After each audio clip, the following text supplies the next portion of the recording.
I think we can get started. We have attendees coming in. Everything's running smooth.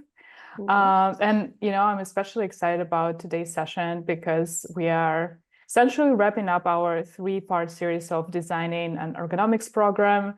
And I personally can't wait to learn more about the project management aspect of it. And let me address some housekeeping items first. So guys, if you have any questions, please head to the Q&A section and ask it there. We'll be happy to answer all of those in the end of the session, and we'll run a poll getting your feedback about this webinar in the very end. So please take a second to answer because these are always very helpful and are very appreciated. So let me get started with introductions. I'm Sophia, Head of Customer Success here at TuMeke, and I'm delighted to introduce you to Amaanat Gil, our amazing Customer Success Manager. She's also a board-certified ergonomist, and she has extensive experience in program development and management in industrial, office, and laboratory environments. Amaanat, welcome. Thank you, Sophia. Thanks for the intro. How are you doing today? Good, good. How are you? Doing great, thank you. It's a little foggy today in Los Angeles, but I'm very excited to be discussing all of these topics today. But can you please recap what we covered in our last two sessions and maybe highlight key points, share what we'll be focusing on today? Yeah, definitely. So the last two sessions were spread out over the course of a couple months. So, don't blame you if you don't remember them. So I'll just give you a little bit of a recap on what happened. We discussed key elements that would help you lay the groundwork for establishing a successful ergonomics program. We talked about different strategies for risk identification and then steps to consider when you're planning your interventions and implementing solutions. And that's kind of where we left off last time. So if you weren't able to attend these sessions, or if you would like a refresh, you can access the recordings in the blog section of the TuMeke website. We have the videos on YouTube, and then we also have a summary of the content in the blogs. So today we're going to focus our conversation on how to evaluate the effectiveness of your interventions, how to maintain stakeholder commitment and involvement, and in general, just how do you continuously manage your ergonomics program once you've started it. And then we also had a special request from last time from the Q&A. If we have time at the end, we can go over some tips for creating equipment standards and global standardization of those standards of that equipment. Got it. Excellent. So yeah, let's begin by discussing maybe the evaluation of the implemented interventions. And how would you approach this, and what specific factors you are assessing? So once you've implemented your interventions, and it might not just be all of them, right? Maybe you're taking a small first pass through this, and you've just maybe implemented one or two things. It doesn't really matter what that scope is. But it's still, it's important to really follow up on all of those, right? You don't want to just do something and then leave it alone, because then you'll never know if it worked, or really, you won't really have the data to continue managing that program. So I recommend aiming for, a continuous improvement approach, as we do with everything else these days. You want to plan something, do that specific, kind of carry out that intervention, check back, see if it worked, and then act again. So ultimately, what you are looking for is to assess if your intervention was, one, effective at reducing the risks that you identified, and if it was enough, or if further intervention is required.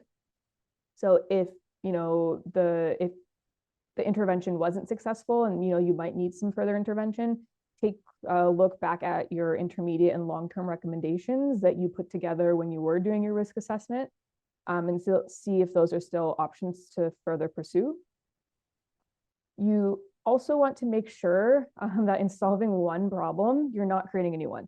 So you don't want to fix one thing and then realize you've now created another ergonomic issue, or maybe the the intervention is now leading to a risk of like a slip, a trip, or a fall. So you want to pay attention to the rest of the environment as well, kind of take everything into consideration and see like, okay, we fixed this one risk factor, but does it still work within the context of the rest of this work environment? And then lastly, you want to monitor worker satisfaction with the solution. So people often forget this, but it's really, really important because low satisfaction may lead to less adoption. So it doesn't really matter how great your solution was. If people aren't really open to it, then they're not going to do it. And a couple ways to assess this, you can put together a survey, you can do informal interviews, whatever works for you. But you can ask them things like, if the solution created more barriers for them in the long term. You can ask them if it made the job easier for them. Did it increase their productivity? Did it slow them down? And even if they love it, they might have some suggestions for improvement. Great recommendations. Yeah, thank you. That makes sense to me. So what about goals, metrics, for example, lead-in and lag-in indicators that we discussed earlier with you, and identified as, metrics earlier in the process? Like, do you look at them as well? Definitely. So don't forget about those. The reason, you set those goals so you could look back at them now. So you want to kind of remember what your goals were, look at what KPIs you deemed important, and use those as your North Star. So hopefully when you begin designing a program, they are one of the first things that you've thought about. And then once you start acting on and maintaining your ergonomics processes, don't lose sight of them. So look back to those lagging indicators that you identified as being important for your organization. And also kind of remember the story that you want your program to show. So lagging indicators, as a reminder, they look at events that have already occurred. So they can give you a good pulse on how effective your ergonomics program is if you kind of compare things pre and post.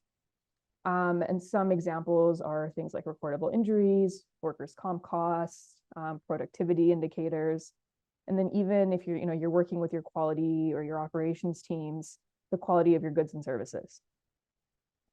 If you want to understand any changes that you're seeing in those lagging indicators or even lack of changes, you can take a look at your leading indicators as well. So remember, your leading indicators are more of those proactive measures, right? They can help you predict the likelihood of an event, and therefore can help you continue to drive change if your lagging indicators aren't where you want them to be. So some examples of these are, how many assessments were completed, the number of ergonomics trainings completed, or ergo audits, employee surveys, and maybe even the number of musculoskeletal risk factors corrected. That's a great point. Can you give an example? Yeah. So let's say that a year has passed since you have kind of kicked off this process and you started your full-fledged ergonomics program. And now you are getting ready to provide an annual update, right? Your primary goal was to, let's say, decrease recordable injuries. And one of the things that you incorporated into your program to help with that was that you wanted the EHS personnel for each product line at your company to conduct ergonomic audits. So the number of ergonomic audits completed would serve as a leading indicator.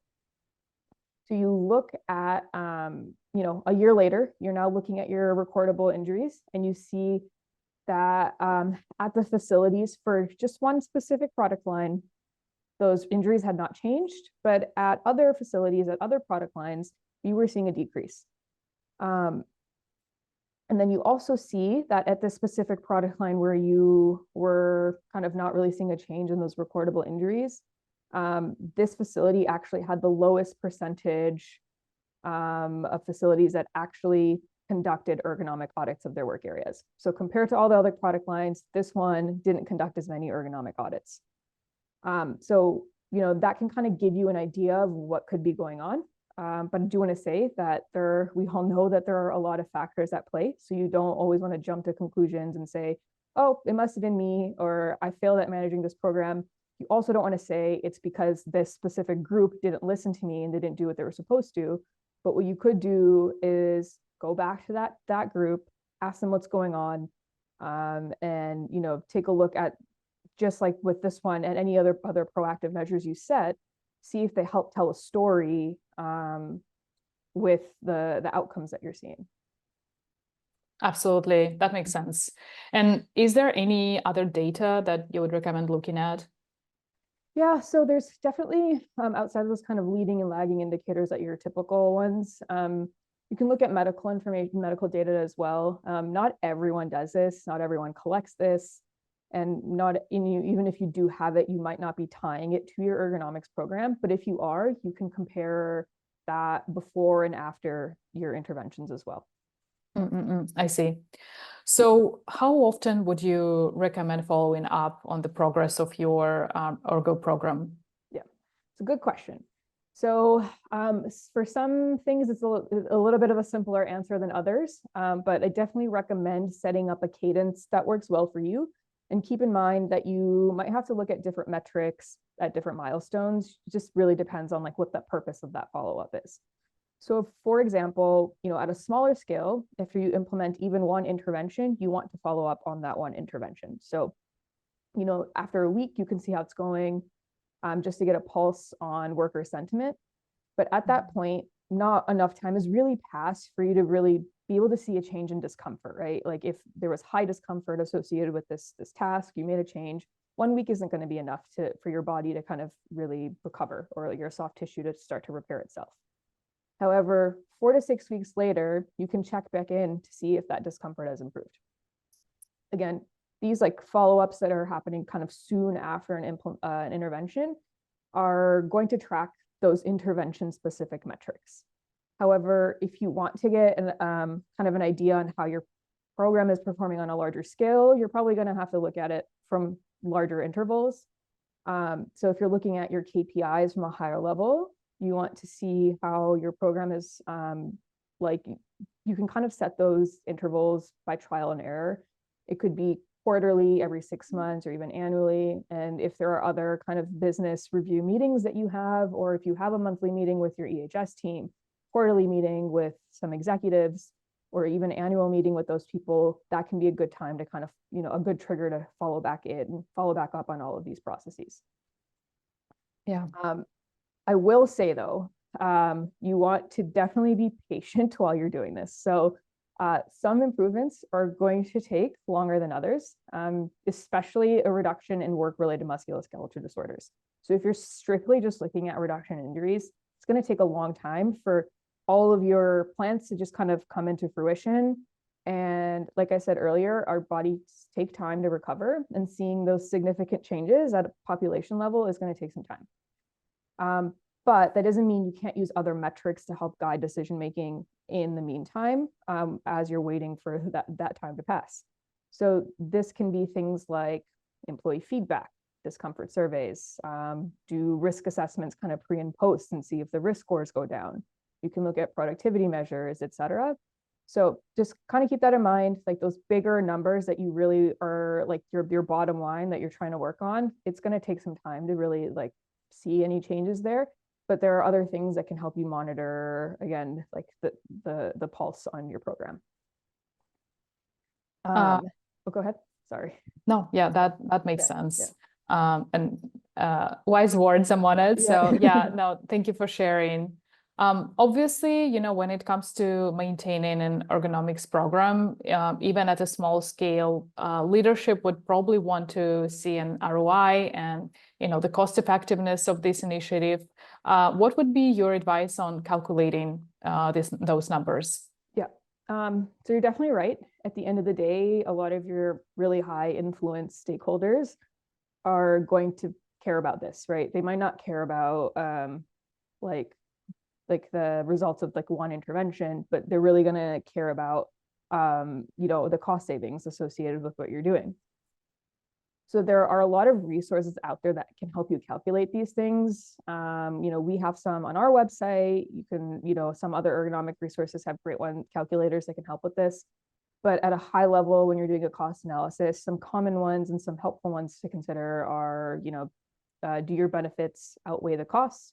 So do a benefit cost ratio, compare how much those benefits are worth versus like the costs. And you can also look at the payback periods. You can do a cost benefit analysis for that. You want to look at the cost of the intervention and compare that to the total savings for a year. And then lastly, what is your payout? So like you mentioned, look at your ROI, right? Like look at how much these solutions cost you and what that ROI is. And like I said, there are tons of resources out there that can help you calculate these costs, and even look internally to see if maybe your other organizations are already kind of looking at these numbers. You can probably get a lot of those numbers from them. Thank you. That makes sense. So now let's discuss how we can continuously manage our ergonomics program or processes. What do you see as, the key non-negotiables in that process? Yeah, so if you attended the last two seminars, you're probably tired of hearing this, but I'm going to say it again because it's really important. One of the most important things that help you manage a program is having a written ergonomics program, policy, whatever you want to call it, document, right? So it's going to be, again, your source of truth. It's going to help your decision making. And, oftentimes when you really get into the weeds of things, it can be hard to know what's really what the big picture is. So this document will help you see the big picture. So a couple things that, your document should do is it should kind of clearly define who is responsible for what, and this will help ensure consistency across the organization. It's also important because it shows your organization's commitment to health and safety. So we'll talk about this a little bit later, but some of these things could be public facing if you want them to be. And that can, as an individual worker, I know that, hey, this is posted publicly at our company for everyone. They care about us. A written document can also help with knowledge transfer and knowledge sharing. So maybe you have a new hire, right? Having a written document that has certain main processes written out is going to be really helpful for them. And it can also be helpful if someone leaves the organization. So let's say, Sophia, you're the director of the Ergo program and you've moved on to another opportunity. Sometimes, there's not really a lot of overlap between the incumbent and the person leaving. And then you lose a lot of that knowledge. So having it written down is really essential. And it also gives you a framework for addressing issues as they arise. So maybe you have something that comes up that you're not seeing that frequently, but you put a process in place because you had to address it once and it was complicated. Now, 3 years later, it comes back again. You can reference your document to see what you did. And the last thing is, I think it's really helpful to have a written document because it can allow you to see how things connect. And when you start to see how things connect, you also start to see the gaps. So identifying the gaps in your program can help you kind of address those things that are negatively impacting your outcomes. Yeah, I totally understand and see why it's foundational. So what would you recommend our listeners to take note of specifically? Yeah. So as you make the first few passes at addressing the ergonomic issues, just start writing down what you did. So sometimes, some people will, before they do anything, they'll write this whole policy document. And sometimes people will already have some sort of a process, but it's just not written down somewhere and you want to formalize it. My suggestion is if you're starting from scratch, this can seem pretty overwhelming to just kind of my goals, my KPIs, all these things. But just think to what you're doing now and what you've done, what you're going to do in the next month or two. Just start writing down as you go, right? You can formalize it later if necessary, but I would definitely, at a minimum, just start bulleting things out. And some things to kind of note down would be what was your issue? What were you trying to solve for? What outcomes do you hope to see? Who did you engage with when you were trying to kind of accomplish something? And when did you engage those specific people? You want to talk about your risk assessment methodology and what steps you took to implement and monitor changes. So this could be really, really simple at first, right? Okay, I needed to get someone a footrest. So my issue was this person needed a footrest. My goal was to improve their comfort. Who did I have to contact? I had to contact this procurement person. how did I decide that they needed this? I did a risk assessment, and these were my steps. So it'll kind of allow you to see where you're at, and then you kind of know where you want to be. So it'll help you fill in those gaps. Got it. Got it. Yeah, that sounds good. So now we have our program written down. So what would be the next steps from here? And maybe you have some recommendation, as to how to be most effective, like in managing it going forward. Yeah, so once you've outlined or even kind of formalized the program, you'll again want to start managing it too. So what we don't want is for the document to be written and then never used or referenced again. It should be something that is constantly evolving as your goals, your priorities, and your processes change. So to help you manage it, you want to kind of identify a couple of things. And this is where you're going to have to pull out the project manager in you. And everyone has these skills. They apply them in some aspects of their lives. This is just kind of formalizing it a little bit. So you want to think about, who is responsible for maintaining this document? How often should this document be reviewed? So for example, you can decide that I want to review this once a year, every 2 years, et cetera. Or you can decide that we're only going to review this when there's a major change taking place. You want to think about, who has the authority to make those changes. So is it just the managers? Is it someone at a director level? And you also want to think about, how are those changes going to be approved? So it could be just one person who has this responsibility if it's a smaller scope, but it could also be multiple people if it's a larger scope. And then you also want to identify, the things that can trigger changes to the document. So a change could be a new SOP. Another thing that could elicit change would be feedback from your ergonomics team or any of the stakeholders that are very involved in the processes. And this is something that I actually would encourage. Instead of waiting for them to give you feedback, I would really encourage you to kind of regularly meet with these grassroots team members so they can kind of help you identify gaps in areas of the program that need improvement. Yeah, no, that's a great point. Maybe you have an example to share? Yeah. So let's say that as a part of your ergonomics program, the workers at your company have the ability to raise their hand and just request an evaluation. There doesn't need to be like any discomfort present or anything. They can just say like, hey, can you look at my work area? I have this process that I want you to take a look and to see if it's safe. And according to your policy document, it's the local EHS manager's responsibility to monitor those requests and then set up a time with the worker and the site ergonomist for an assessment. Let's say the EHS manager, as they all are very busy. They have to travel a lot between locations, and they just can't respond to those requests right away when they need to. They also have to kind of go back and forth to kind of coordinate the worker schedule, who could be working on a shift, and the ergonomist schedule, who may or may not be like an in-house or consultant. And then as a result, sometimes it takes a few weeks to get something on the calendar. Originally, this workflow was probably implemented to kind of help control the workload of the site ergonomist, and just make sure that if someone's requesting an assessment, that they actually need one.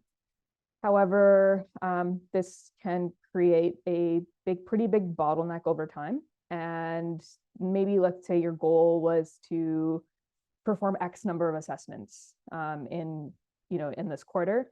And on your monthly catch up, the EHS manager kind of expresses these concerns like, hey, like we want to do this, but because of like me having to manage all of these things by myself, it's leading to like the assessments being delayed.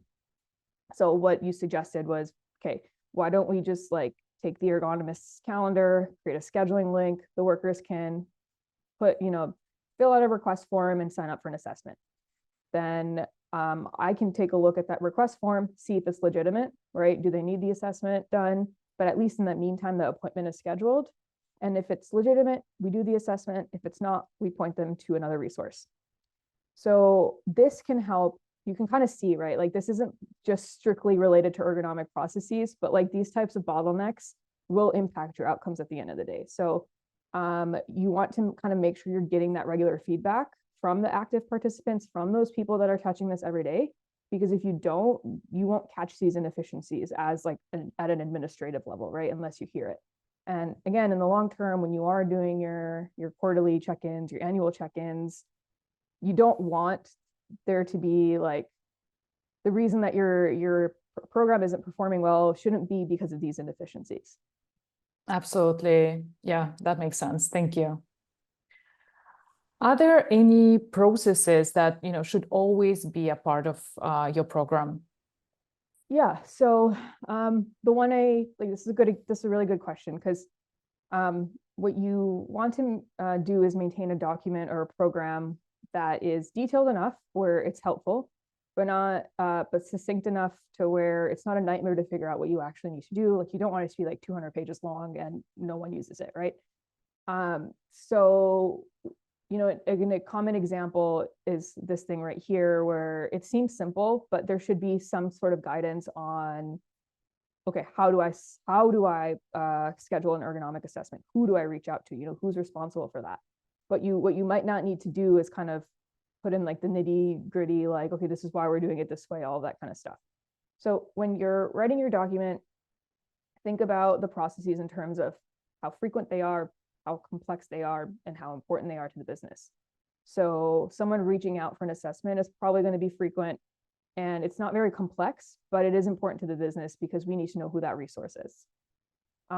Also, if you have a global program, some other things that you might want to think about would be just like guidance on region-based kind of differences. So like, a certain country has a legal requirement to do this, that should be written in your document.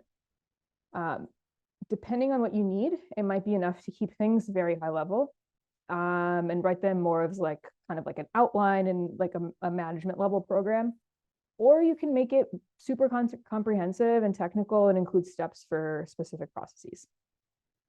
Got it. I see. My brain always works best with examples. Do you have one to share in this case? Yes. So let's say on the simpler end, maybe you had an ergonomist do an assessment and they made some design changes, made some suggestions for design changes. So in your ergonomics process, program, policy document, whatever you want to call it, you can write something to the effect of, if ergonomist does assessment and recommends changes to furniture, reach out to your local facilities team to purchase what is necessary. So that is very clean and simple, but it's essential knowledge, right? Like, what should we do once we have this information? And this can work great if you know that you work somewhere where you won't meet much resistance in terms of budget or requiring approval for these types of requests. But maybe you work somewhere where, frankly, there's a lot of red tape, and that's not the case. So in that scenario, you might need to write an SOP where you can list criteria for what would qualify the ergonomics team to be able to make a case for such a change. So let's say, for the same example, if you, if the ergonomist made some recommendations for like furniture design changes, if the furniture that I was assessing met like the specifications that we had set. So like, if you have furniture specifications that you've already kind of created, and as per the assessment, the furniture did not meet those specifications, then we can say, okay, Ergo team has the approval to buy this and change this. But maybe the furniture does meet the original specifications, and for whatever reason, it could be like just changes in technology, changes, or maybe things that are specific to that individual. The ergonomist recommended something different. Now you might need to, the facilities team might need like a medical reasoning for any changes. So the more complicated your organization is, the more like specific some of these policies might need to be. But if you don't need them to be like, you don't need things to be this specific necessarily if you don't, if it's not necessary. So like, you can always keep things high level, but where you need more guidance, feel free to add in more detail. Absolutely. That's a good point, and, great example. Thank you.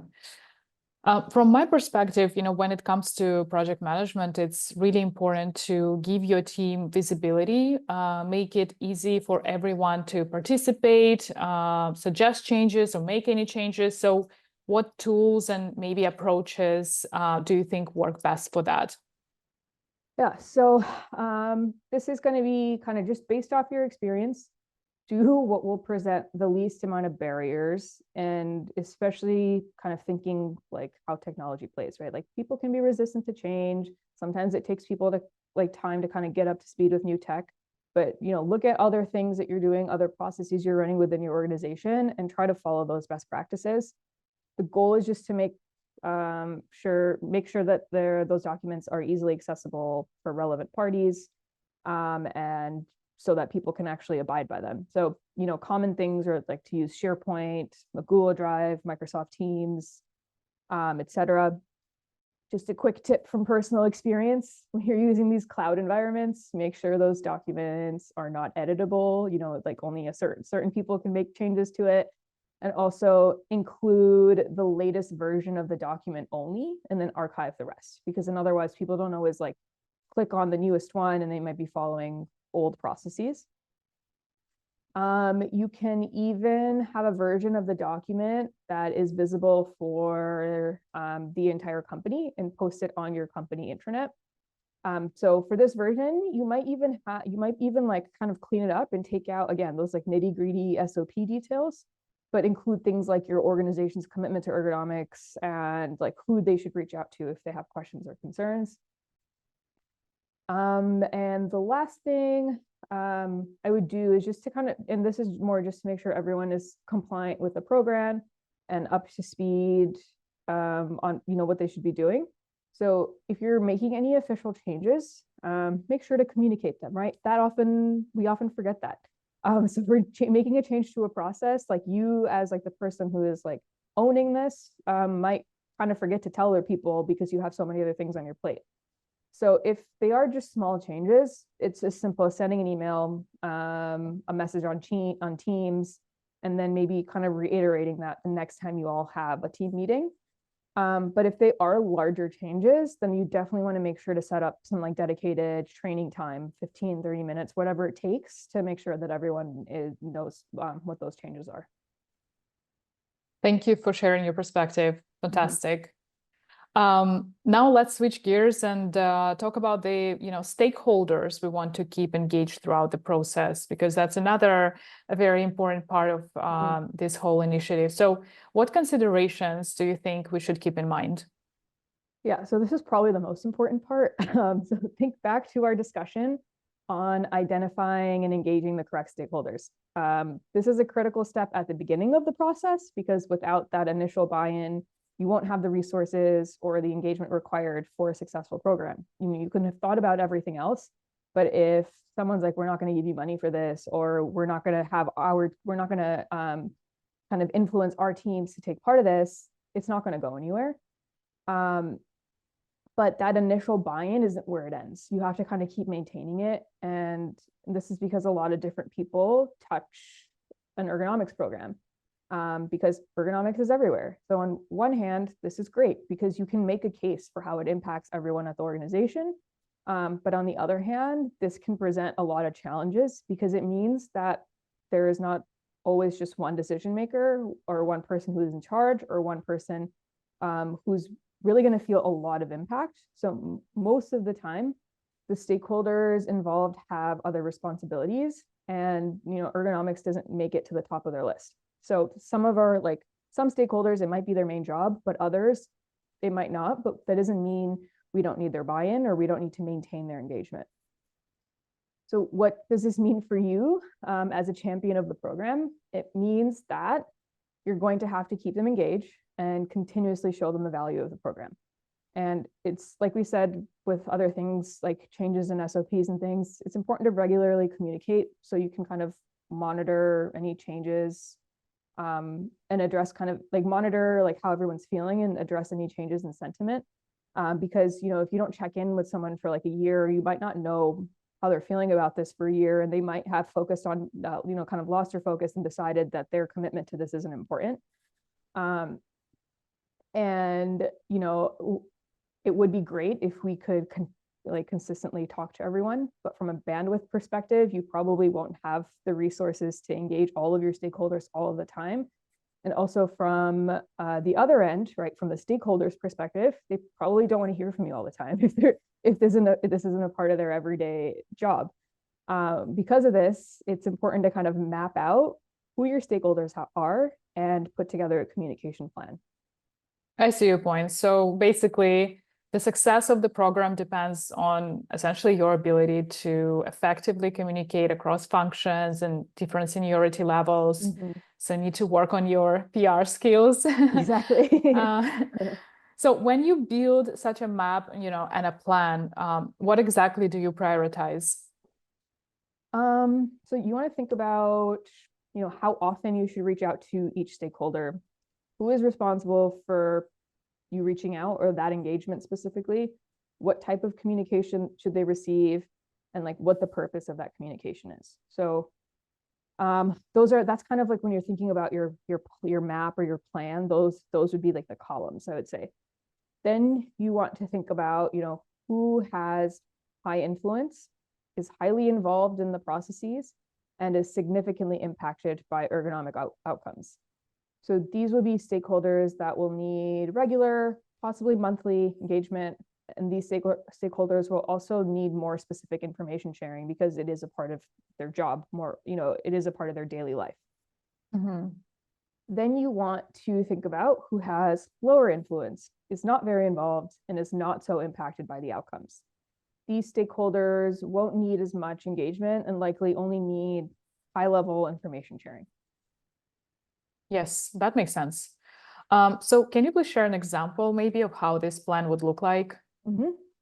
So let's start with the ones who need more frequent communication. So let's say your main stakeholders that are highly involved and have high influence over the day-to-day management of the program are going to be members of your health and safety team, right? So for frequency, how often should you reach out to these people or engage these stakeholders? It's probably going to be daily or weekly, right? Depending on what their role is, maybe a less senior person who might be the boots on the ground, they might need more consistent updates. Someone that's a little bit, more in the manager position, maybe a weekly update. For the type of engagement, the method is probably going to be, a combination of weekly team meetings, daily task updates, and weekly or bi-weekly status reports. And then the person in charge of managing this engagement is probably going to be some sort of EHS manager or director. On the other side, let's say, I guess somewhere in the middle would be like maybe your HR team and potentially operations or quality engineering. And those would be teams that maybe are highly involved in the program in the sense that it does impact some of the outcomes they're interested in significantly, but they probably aren't going to be like kind of carrying out the program. So it's maybe not something they think about on a daily basis. So this group might have a similar communication plan, but then you would just kind of decrease the frequency and streamline some of the status reports to include KPIs and updates. So, maybe monthly, and you don't need to kind of give them a daily task update, but you can kind of give them a status report from the month. And then lastly, your executive level stakeholders that have obviously very high influence, but they are not going to want to hear from you every day, and they are not interested in the tiny details. And this group is who you can share quarterly or annual reports with, hold business review meetings, share KPIs, things like that. And the person who's going to be sharing this information with them is probably someone, again, at least at like a director level position, who like has this responsibility with other programs as well. Thank you. Fantastic. This is a very helpful example. Now I see that we have some time left, and let's address that request from one of our listeners from a previous webinar that you mentioned earlier. So they asked about creating equipment standards and if you have any tips for achieving global standardization. Can you please share your thoughts on this? Yes. So I will say that it's going to seem a little bit daunting. And my biggest kind of tip here is just to stay objective as possible and try to come up with a game plan and stick with it. This is one of those things where you'll find clear-cut guidelines, and then you'll probably just have to like adjust based off of differences with, within your organization or what's possible. but the first thing that I would do is create a gold standard and let that guide your decision making. So maybe start off by referencing some technical standards. So for whatever furniture you're considering. So some common ones include the ISO standards, which is the International Standards Organization, ANSI and HFES, which is American National Standards Institute and the Human Factors and Ergonomics Society, BIFMA, which is like Business and Institutional Furniture Manufacturers, and Well Building Standards as well. So these resources are, what a lot of different like furniture manufacturers actually reference when they are building products. So you want to use these resources to create guidelines for what criteria the equipment should meet. So for example, let's say you want to standardize on a chair globally for all of your offices. And you looked at the ANSI HFES kind of standards, and it gave you a range of adjustability that your chair needs to meet to accommodate X amount of your working population. So when you have that spec, you can compare it to like, oh, this furniture provider has this chair and it meets that check. So that's like the one way to kind of start to identify what works. Another thing to consider here when you're looking at these standards are to make sure to look at regional differences. So different regions and countries sometimes have their own standards, and you want to make sure that you're kind of meeting all those regulations, especially if they are legal. The next thing I would do, like once you have kind of the specifications written out for each of the things that you're like the different equipment that you're hoping to standardize on, the next thing to do is just like do a gap analysis between that gold standard and what you are currently doing. So once you know the gaps, it'll be easier to know what your next steps are. You might already meet all the criteria for some things, and that can help you narrow down what's left. And then from here, before you take action, again, look at organizational policies, local legislations, and understand who is responsible for what. You as a global administrator, like the last thing you want to do is like, hey, this is what we do in the US, so you have to do this here in India, right? Kind of be respectful of those, make sure that you're looking at like if that like the employer might be required by law to provide a worker something, maybe in another country. Your organizational policy might dictate this, maybe in another country your organization might not have any responsibility. Just kind of think about all of those things before you create that global guidance. And guidance is the key word here as opposed to a mandate, because we need to be able to accommodate for these individual kind of differences between the regions. And then another reason I say guidance and giving guidelines for equipment as opposed to requesting an exact equipment match is because honestly, it's just going to be easier, because you'll find that the same things are not going to be available globally. Different countries might have different restrictions on like what they can purchase and what vendor they can purchase it from, restrictions like setting up vendors, things like that. So, if you're responsible for this standardization, start by addressing the region that you're located in. It might be easier for you to start there. List out your equipment standards, outline what key guidelines need to be met, and then share those with other regions. Got it. Thank you very much for sharing your perspective. Mm-hmm. No problem. Do you have any closing thoughts you'd like to share? Yeah, so really appreciate all of you attending today, and if you have attended previous seminars as well. It's been really fun putting this together. The goal of this series was, whether you're starting from scratch or updating your existing program, was to just kind of walk you through all of the different things that are important to think about when you are designing an ergonomics program. And ergonomics is more than just performing individual risk assessments. So we wanted to provide a platform to kind of share all of that knowledge. Taking the time to design that program will help you maximize your impact. And just to kind of highlight real quick what we've covered, we talked about how to sell the value of an ergonomics program to your organization. We talked about identifying, engaging, and maintaining engagement with key stakeholders. Talked about setting goals, objectives, establishing important KPIs, implementing interventions, and evaluating their effectiveness. And then, again, once that program is in place, how do we continue to manage it? Awesome, thank you. Amaanat, we received a couple of great questions as well from our audience, starting with Marco. So in an ergonomics program, how do you recommend to calculate cost avoidance of our assessment and corrective action plan?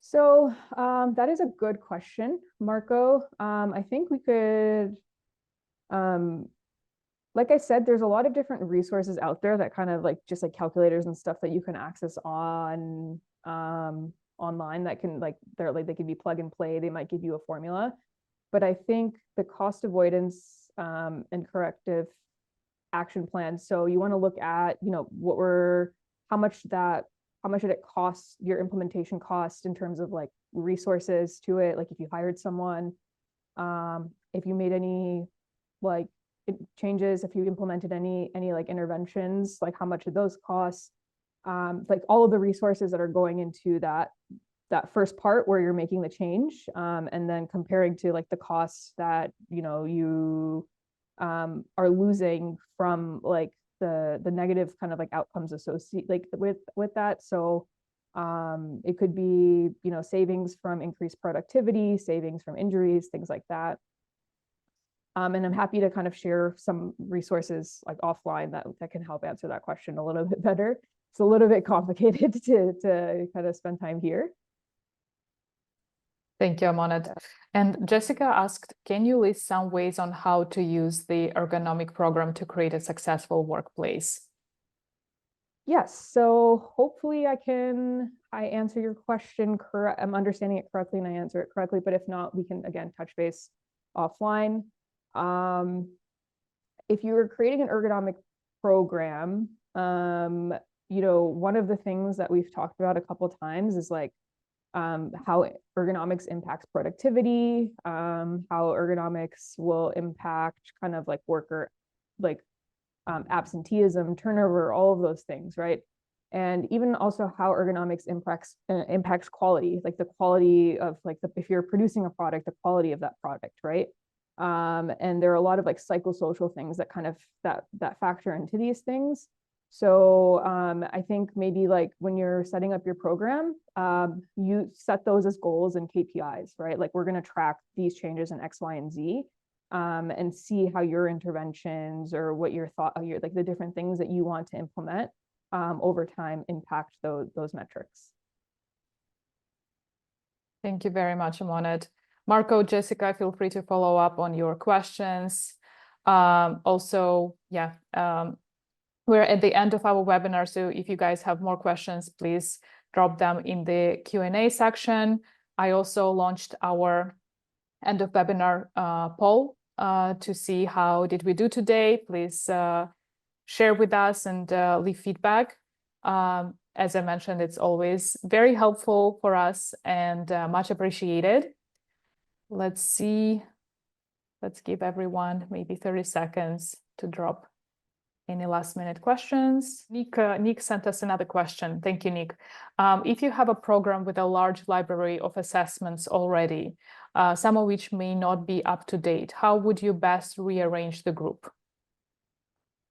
That's a good question. So I would first take a look at those assessments and see if they're still like not valid's not the right word here, but if they're still kind of important to engage. So like, maybe it's something from like 10 years ago and you're not doing that specific process anymore. So I think that would be the first step, is just kind of qualify some of those assessments and see like what is still outstanding and what needs to be done. And then from there, kind of to re-engage that group, I would say like the most obvious answer there is just to kind of reach out to them and be like, hey, like we have the resources, we're to do this now, we're formalizing this program, we have this assessment from this time, can we speak about it? So I would, take a look at like what actually is still relevant and needs to be addressed, and then find out who the correct person to work with that on is, and then take it from there. You might have to honestly maybe do a reassessment, because depending on like how long ago these assessments were done, there could be a lot of changes, including the people performing the job, maybe technology changes, like the number of people you have staff, all of that stuff will impact your risk assessment. So maybe kind of take a look at those changes, identify gaps where they are and where things haven't changed, try to incorporate the results from those assessments into your best practices now. If they have changed, you might need to reassess those areas. Thank you very much, Amaanat. Sounds great. Okay. Well, we don't have any more questions. So I'll end the poll. And Amaanat, thank you very much again for this insightful discussion and for sharing your perspective. I really enjoyed, interviewing you and learning so much. So thank you all to our listeners for tuning in and attending this series. We'll be back with more contents and more interesting topics to discuss, and wishing you all a great afternoon. Thanks, everyone. Really appreciate you joining.